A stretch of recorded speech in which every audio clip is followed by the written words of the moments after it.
Let's start. Can you all hear me? Fine. Okay, I'm going to give a very brief introduction to how the Exherbo Linux distribution got started, how I actually started it, and then I'm going to talk about 10 or actually 11 things that I think we are doing that's cool and exciting, that we're trying to do differently from other projects. And those cool things should apply to other projects than just Linux distributions. That's my aim, at least. So, okay. In the beginning, I had just left Gentoo Linux as a developer after 4 years, and I was starting to wonder what I was going to do with all this free time of mine that I suddenly had. And I knew I was going to spend it doing open source development somehow, but wasn't quite sure what I was going to do. So there I was sitting just me alone and doing some random stuff really. But slowly I started just trying to build a few packages for myself, just really basic packages like glibc and the GNU compiler suite and so on. Just a few packages and just experimenting, seeing how simple I could get stuff, trying to solve some of the problems that I've seen in other distributions and stuff like that. But I wasn't really thinking about doing a distribution at this point. But slowly I experimented with more and more packages, and then it looked something like that. Tons of packages and still just me doing all the work. And it was beginning to be a bit messy actually. So at this point I started realizing that maybe I was actually doing a distribution here. That might actually be what I was beginning to work on. So I started discussing this with a few friends of mine that seemed to be interested in my ideas and said, oh, please keep working on that, and it might be something we'd be interested in later on. Fortunately, these friends of mine stuck around and started helping with this distribution. And then I had a few ideas about what I wanted to do with the distribution. Some of these ideas is quite contrary to what other open source projects are doing. One example is that I want as few developers as possible. I don't want 100 developers. I want 10 or 20 developers for this project, and I don't really want it to grow any larger than that if I can avoid it. And the reason for that is that as soon as projects grow to be 100 developers or 200 developers, you're going to get a lot of organizational problems. People are wanting very different things. You're going to start having at least some internal fights in the project. It's going to be much harder to control the project and make sure that it's actually going in the direction that you had wanted from the beginning. So to avoid all these problems, I was just going to keep the developer count as low as possible. And one problem with that is that with 10 developers and a sort of full Linux distribution with 10,000 packages or 15,000 packages, every developer is going to be incredibly busy just making sure that new versions of all these packages are available. And it would be kind of impossible to make sure that we could actually fix bugs timely and so on. So my next realization was that having these few developers, we also needed to have very few packages. And of course people want 15,000 packages. That's what users want. They want all the packages available right away that they use. And people use a lot of different packages. So the way to do this is that we as official Exherbo developers just focus on the core packages. So we are focusing on making sure that GCC, glibc, init systems, so on, is available to users. We are making a few things available that most users want, like KDE and GNOME and different popular desktop environments, but not all the desktop environments, because that's not really needed. We just need the most popular, so you can take and install Exherbo on a system and it's useful out of the box.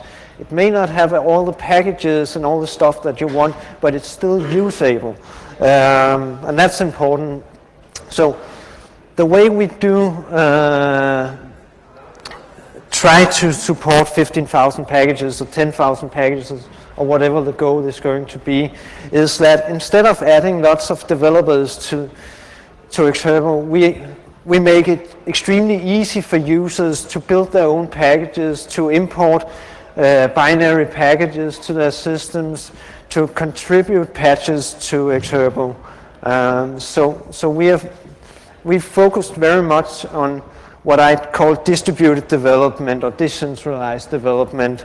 So right now we have about 20 developers, and we have at least 20 users that's actively contributing new packages and so on to Exherbo. So that's actually working quite well. And the way to make it work is to focus on the problems of distributed development and making sure that you have tools making it fairly easy to do this. So my first point is package manager support for multi-semi-dependent repositories. We have a core package repository named Exherbo that's containing glibc and GCC and a few other necessities like auto tools and so on. Just what's needed to boot up your system more or less and build packages, not much more than that. So stuff that's needed on all Exherbo systems. Then we have several other repositories. We have a KDE repository, we have a GNOME repository, we have a repository with scientific packages and so on. And we're making sure that the package manager makes it easy to use all these different package repositories. And one way we are doing that is that we are making repositories depend on each other, because in the package repositories we also have some libraries making it easier to write our packages, because all the KDE packages, for example, are using pretty much the same functions to install packages. So we just put these functions in a library that all the KDE packages can use. But these libraries need to be shared between different repositories. So when we're making a new repository, we are saying, here's this new repository, and the master repository for this is Exherbo or KDE or whatever, and we can set several different masters for this repository where it can grab these libraries from, so we don't have to copy libraries to all the different repositories. So that's one way we are making it possible to use multiple repositories. Yes. Another way is that I think on my laptop I probably have about 20 package repositories installed, something like that. And we have maybe 35 package repositories in all or something like that. And it's growing all the time. So for users, they need to be able to quickly decide if they want to install a package, which repository is this package available in. And to facilitate this, we made a special repository type called unavailable repository. And that's nothing more than a big list of all the packages in all the different repositories that we know about. So every time I'm updating repositories on my laptop and updating all the package information, I'm also updating this unavailable repository And when I'm trying to install a package that's not available in any of my installed repositories, unavailable repository is going to tell me that, hey, it's not available in any of the repositories you already installed, but it's available in the repository named Xorg or KDE or whatever. So I'm getting the name of the repository that I need to install this package because we already have build an index and update this index of packages regularly. Taking that idea a bit further, we've made an unwritten repository. That's fairly similar to unavailable repositories in that it's just a list of packages that doesn't exist on your system. But it's a bit more than that in that it's a list of packages that nobody has written yet. So it just contains metadata about these packages. So for example, if we don't have a package for KDE games, we might add it to that repository saying, we need to write a package for KDE games, and the URL to the KDE games website is this, and so on, and add different metadata about this package that we need to write in the future. And it's making it easier in the way that we collect all this information in the package manager. So instead of going to our bug tracker and searching for some package and seeing if somebody should have mentioned that and maybe made some attempt at a package and so on, we just get the information directly from the package manager when we search for the package or try to install the package. And that makes it much easier both for the developers and for users to find out what's the status of this. And users are also welcome to tell us that they want a package, and if we don't have time to write that package right now and the user isn't capable of writing the package himself, we can just add it to unwritten repository, and we know in the future that this package actually needs to get written. We know who requested it and so on, instead of having to go to a completely different interface. We have it right in our package manager. So, right. I kind of mentioned this, but package manager handling most things is important. We're using the package manager every day, of course, as part of the development. We install packages, we upgrade packages and uninstall packages and so on. So what we really want is the package manager to handle most things. It's not everything, but most things is actually suited fairly well for the package manager. Also some things that might not seem obvious at first, but so one of the things is what we call alternatives, and Debian has something similar and Gentoo has something similar.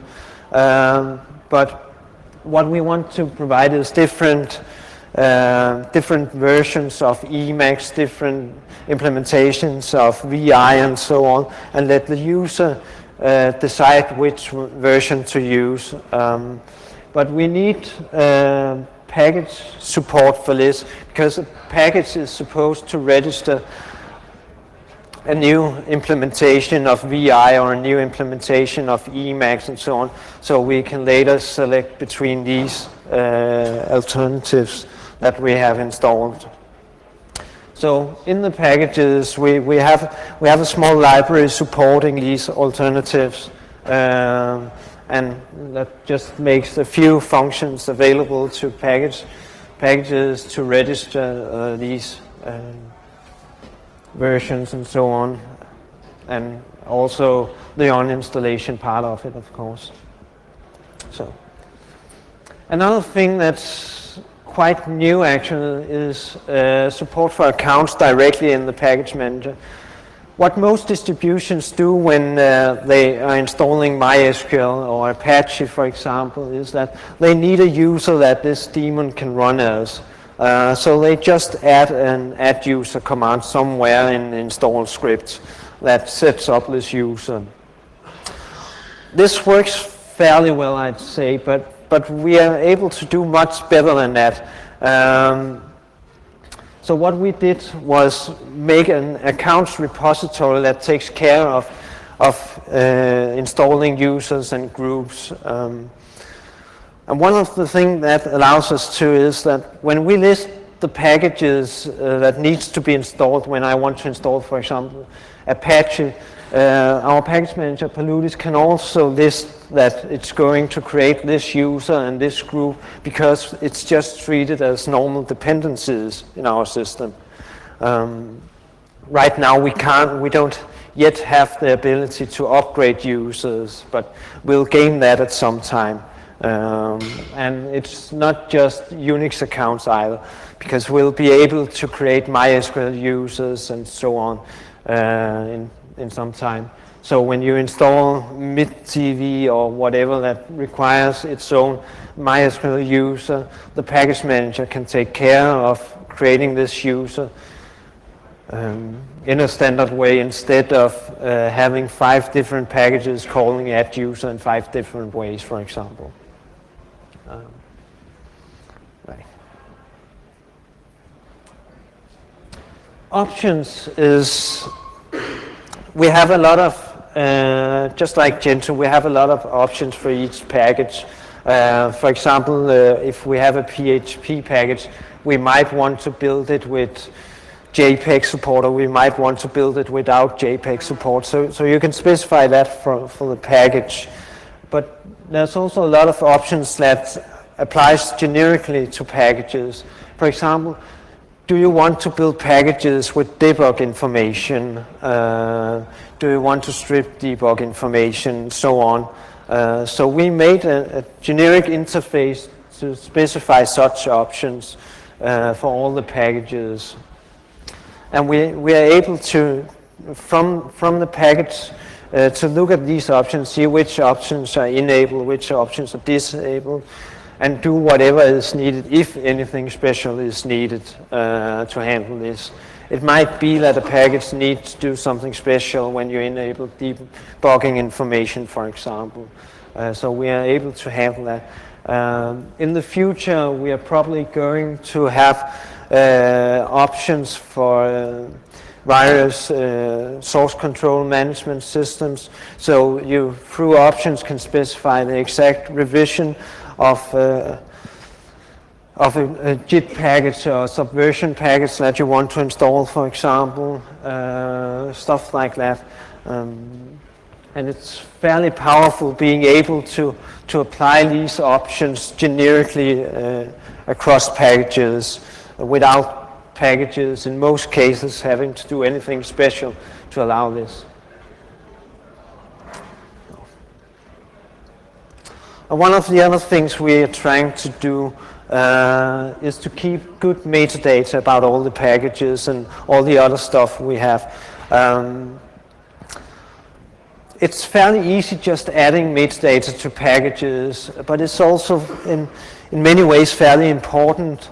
And it's just metadata like where is the package coming from, who is the author of the package. When we are adding patches to packages, have the patch been sent upstream? Have upstream rejected the patch? Why have upstream rejected the patch? Who made the patch? And so on.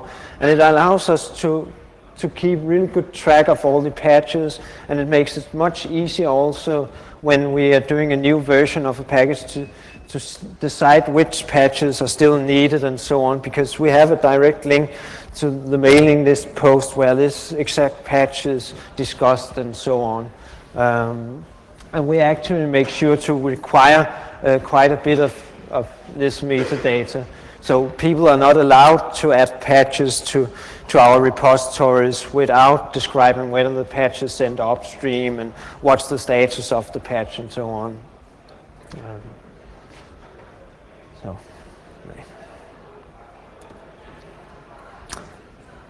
Okay. Another thing is the user interface. With all the flexibility of source-based distributions like Exherbo, it's fairly important that we have a user interface that's easy to figure out. And it's fairly important that we don't have 500 different ways to configure things.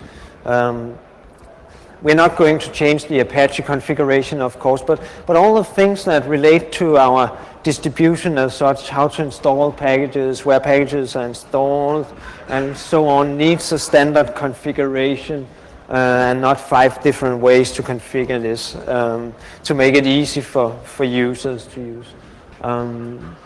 So we're going for a fairly simple configuration in many cases, although that kind of configuration might be slightly too easy. So we're going for a somewhat harder configuration.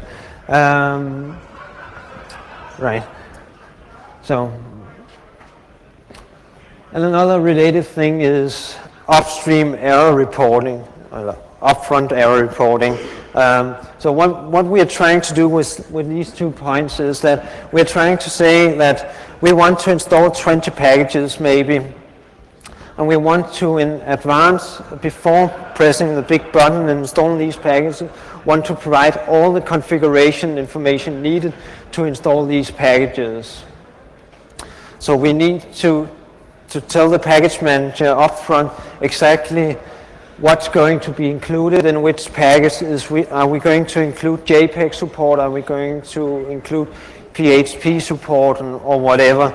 But we also want upfront error reporting, because if we are trying to install 20 packages and some of these packages are incompatible with each other, blocking each other in some way, or one of them require JPEG support and we haven't enabled JPEG support, we want to know before it's installed half of the packages and break down with some silly error message halfway through.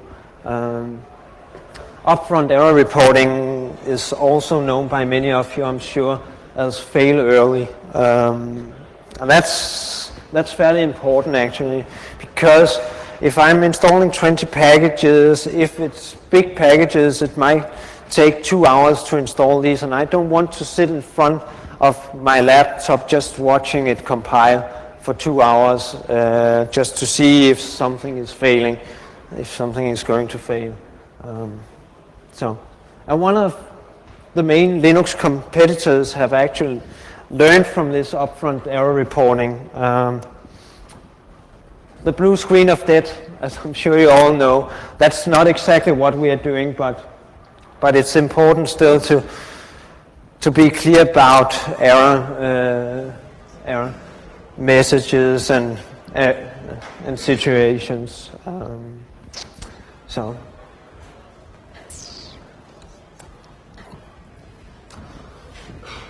And finally, you really need to keep the project fun. That's one of my main goals, actually. We are trying to do a lot to make distributed development available, to make lots of technical progress in all kinds of different areas, and we're all very serious about this. We might be doing it primarily because we want it ourselves, so we are just scratching itches, you can say. But it's also important to keep the project fun, because if I'm going to spend 15 hours every week or 20 hours every week on something that I'm not getting paid for, I really want it to be fun, because otherwise I wouldn't be doing it, of course. So in that regard, we have this silly mascot, the zebra pig, and it's silly on purpose, actually. And some would even call it ugly, and that's fine, because we need to remind ourselves from time to time that it can't be too serious. You can't be too serious about stuff you're not getting paid for. So just remind yourself of that from time to time. And that's why I have this t-shirt also with the zebra pig on the back of it saying, "I love Exherbo." And I mean, of course I love Exherbo. It's my project in many ways. So I'm going to love it, but it's also just a bit of fun reminding me that maybe you can get a bit too serious from time to time. So, all right. But let me show you some of the stuff I've been talking about.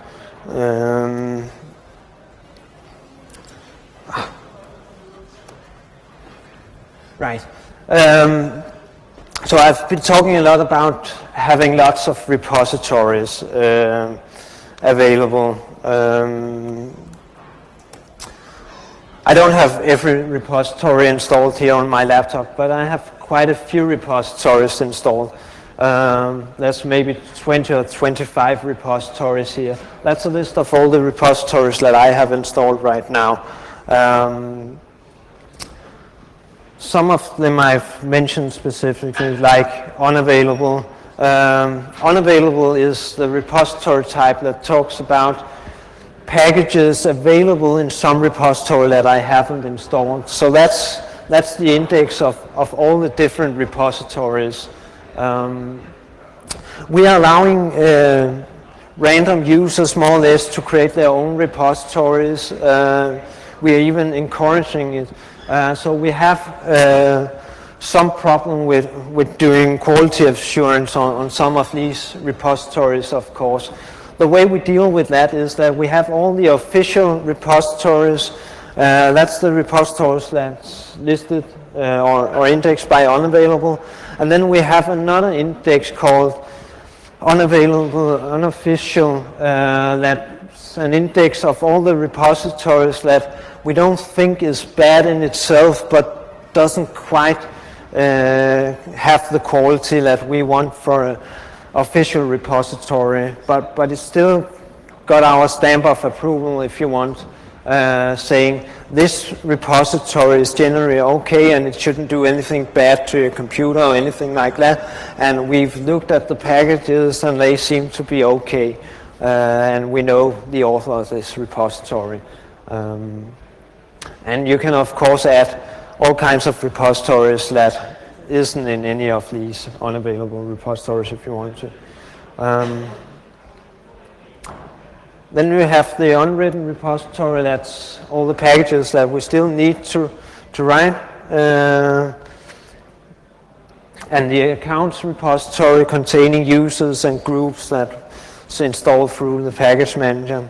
All right.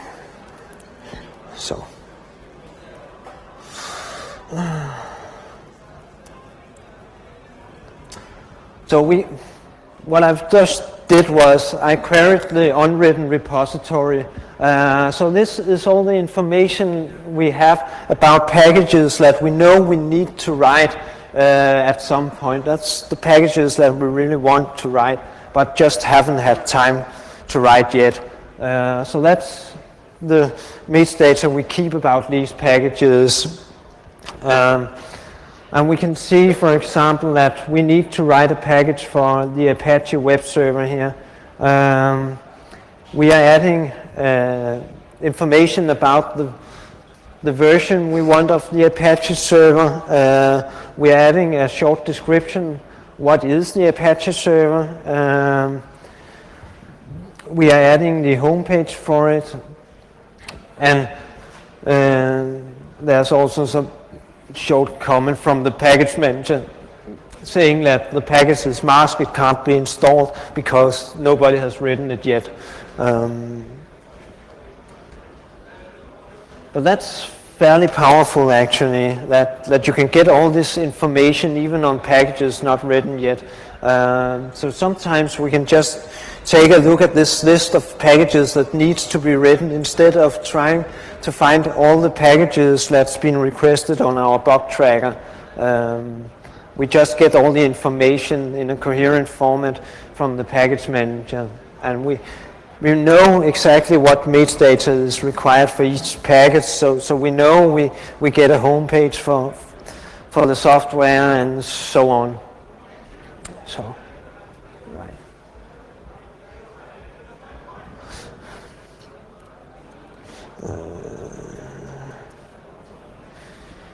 Yes.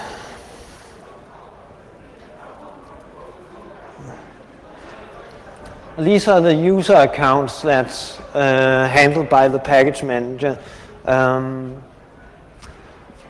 And we actually have dependencies in the packages on users, exactly like we have dependencies on libraries and so on. But here we can list all the users managed by the package manager. We can see what options there are for each of these users or groups.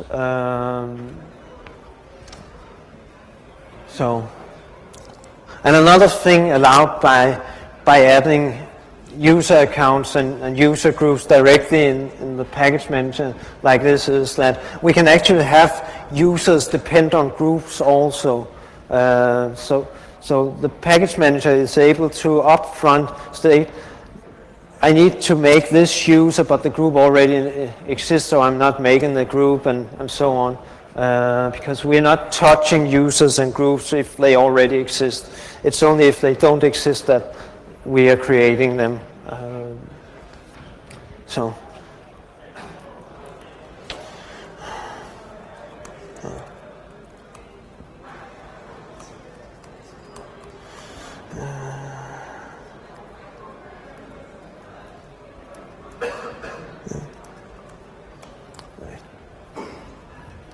This is the package for our package manager actually.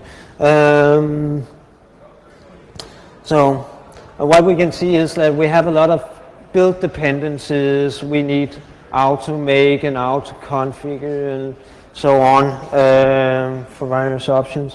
But we can also see in this line here that we are depending on a user called Paludis build. That's the user that our package manager uses when building packages. We need root privileges to install packages to the main system, of course, but we are trying to build packages as an unprivileged user.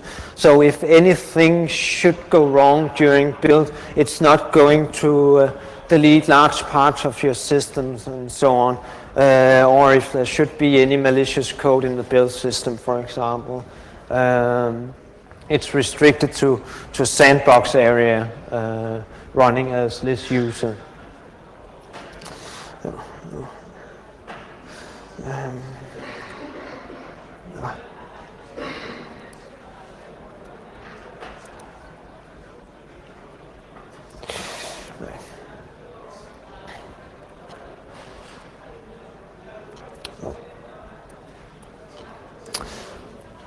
As part of our package tree in every repository, we have a bit of metadata specifying master repositories and so on. And as part of that, we also specify the users and groups that packages in this repository needs. So here we have the Paludis build user, for example, the configuration for that. So we are just specifying the geckos field, we are specifying the shell, the home for that user, the home directory, and a primary group. We can also specify other stuff like which user ID do we want for this user. If we have any requirements, then we can specify preferred user ID and so on.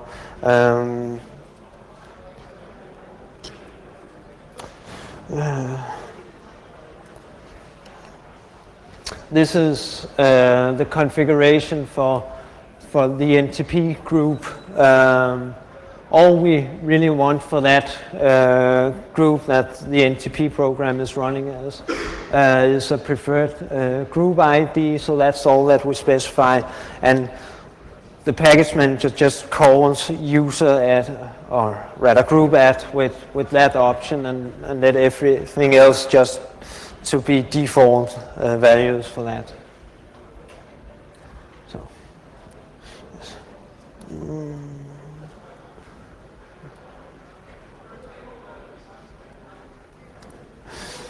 Right.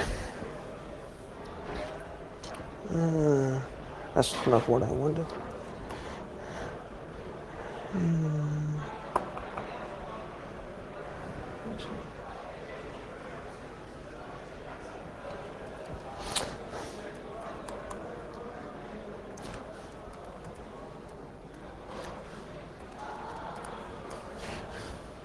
Okay, this is the X11 repository. That's slightly more interesting than the Arbor repository, because the Arbor repository is the core repository, so it doesn't have any dependencies on other repositories or anything like that. But here we can see in the X11 repository some of the metadata describes the layout of this repository. We are actually able to support repositories using different package formats, and we've already seen that kind of in that we have our Arbor repository that's containing Exherbo packages. That's our main package format, but we've also shortly looked at unavailable repositories. That's a totally different kind of repository, and also the unwritten repository. So here we can specify what type of repository this is, and we can see that we are using Exherbo for all the stuff in this repository. And one of the interesting things is also that we can see that as master's repository, we have specified the Arbor repository.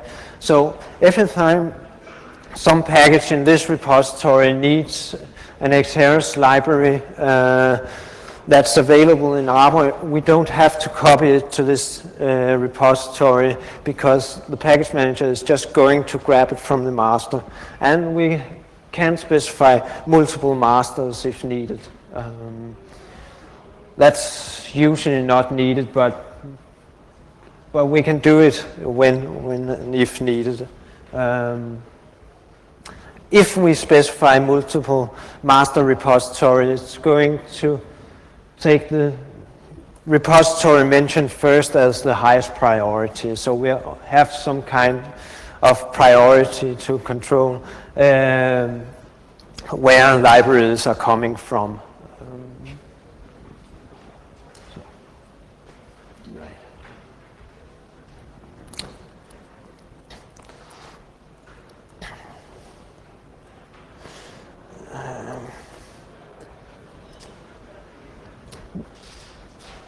This is the unwritten repository, just to show you that. It's fairly different from the normal package repositories in that we just have a bunch of configuration files describing all the packages that we still want to write. And it's in a fairly easy format.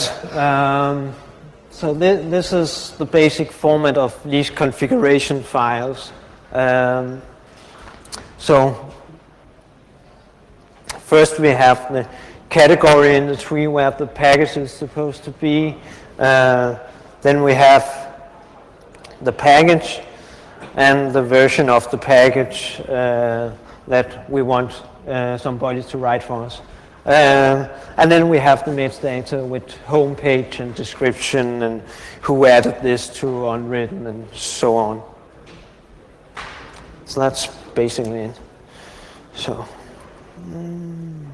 yes.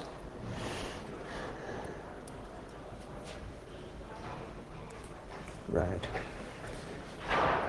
I don't think there's any more interesting repositories to show, but as part of, oh, that's not working for some reason. But we have a small program called Eclectic that takes care of most of the stuff that we can't directly add to the package manager. So, for example, we have packages registering that they are some kind of VI and that the users should be able to switch between these VI versions. We are not using the package manager directly to switch between these versions, but rather using the eclectic command to list providers of VI, providers of print services or whatever it might be. And we are able to switch providers for different stuff, both on a system basis and also on a user basis for most things. So, yeah, I can't show you eclectic for some reason, I think. I can maybe. So these are, this is eclectic, the small program, and some packages have installed modules to control that, things related to that package. For example, you can have several different OpenGL providers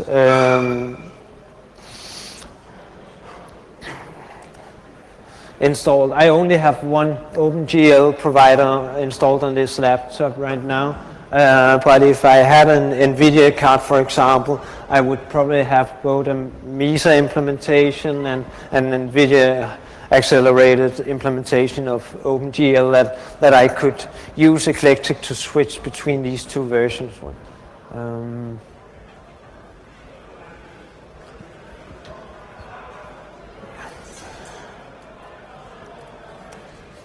Another thing that's fairly important that we use eclectic for is managing configuration files, because every time I upgrade a web server or something, it's going to install new versions of its configuration files in the /etc directory.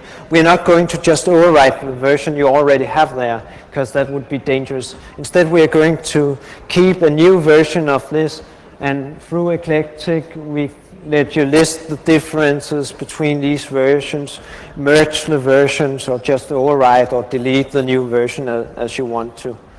So, okay, I think that's it. So, any questions?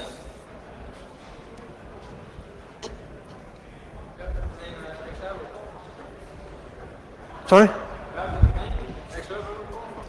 The name Exherbo. Well, at that time, we needed a name that wasn't already taken, and there was quite a few Paludis projects that were already using Latin-inspired names. Paludis being our package manager of choice. So we kind of went with the Latin theme. I'm not exactly an expert on Latin. But Google could lead me to some Latin dictionaries, so I just started looking at different words and saying what could be fun here, and finally I came up on Exherbo. And it somehow fits in with some of the other project names we were selecting at the time that were also starting with EX. So, and it's just a fun word that it's a small pun on the fact that we are starting from scratch, basically, because it means to weed out or something like that, or from grass or trees or something.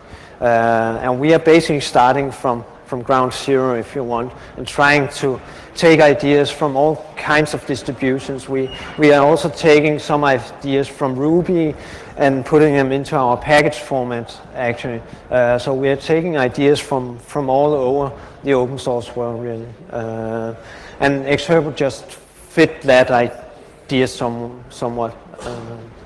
So that's how that came about. Right. Other questions?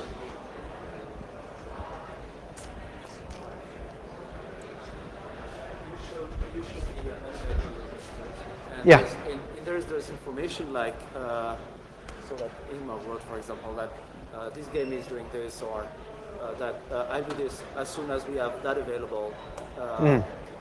This information is redundant with what is available, for example, in Bugzilla. Yes. How do you manage that redundancy? Yeah. We've just stopped using Bugzilla more or less. Because you're right, when we started, we had several bugs about packages needing to be written in Bugzilla before we got the unavailable repository. But unavailable repository is a much better way of managing this. So none of the developers are filing bugs for packages that we need to write. They are all just adding it to unwritten and so on. And if any user files bugs, the developers usually just transfer the information. So we have it all in one place. Would it be interesting to also add a proposed XRS, for example, from a user? Sorry? Would it be interesting to add a proposed XRS from a user, something that is not possible to merge yet, but that would be visible? And yeah, users are making their own repositories available all the time, even if they are not quite yet the quality that we need to make them more official. So that's happening all the time. We have several layers of unavailable repositories. We have the official layer that's just called unavailable. We have the layer called unavailable unofficial. That's repositories that we think is basically all right. It's not maintained by us, and it might not quite meet the quality that we'd like if we had to maintain it ourselves. But it's good enough that we are willing to make it available for other users. And then there's a third layer with repositories just made up by random users, where they just post it on their blog or whatever. So we basically have 3 levels of repositories in that way. Okay. Any other questions?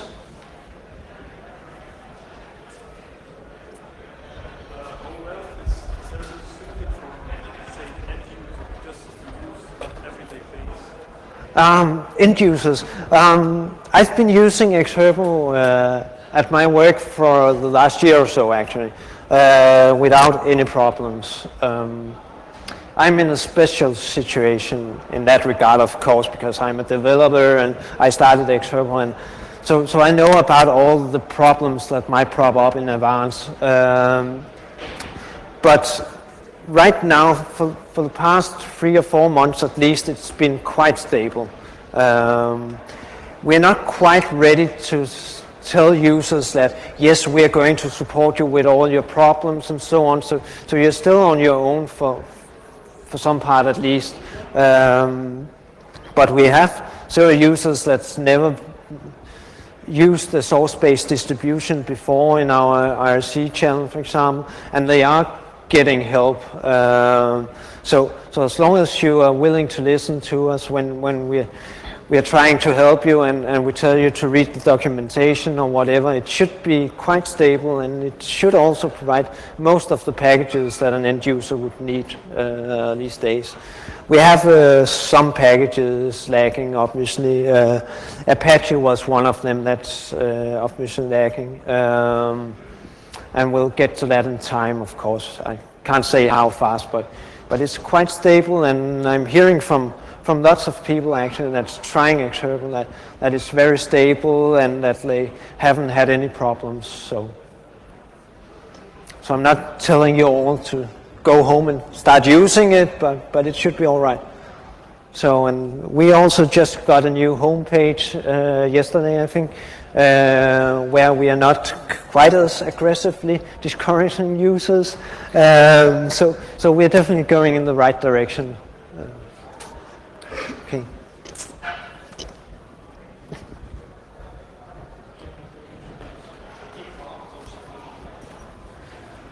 Yes, the original website definitely told users to go away.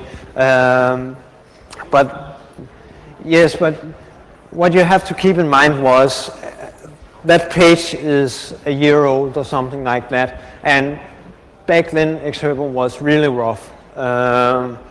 Not quite as rough as 18 months ago, but still really rough. And we didn't really have any KDE packages or GNOME packages or anything. I think we had Awesome Window Manager or something like that, or you could just use TWM, wonderful window manager, And that's basically it. So back then it really wasn't ready for users. It's definitely starting to be ready for users now. I think we have a few big things that we still like to implement. I need to implement the init system that I've been talking about for quite some time and haven't had time for. Yeah, right now we're just, well, most people are just using base layout from Gentoo, and that works fairly well, so it's not a big problem. But there's one or two bigger things that we still want to implement before saying yes, it's ready for users. But it shouldn't make any big differences. It shouldn't cause any big trouble at all. Okay. More questions?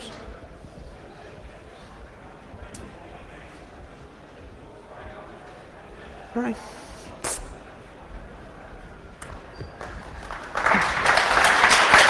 Thank you.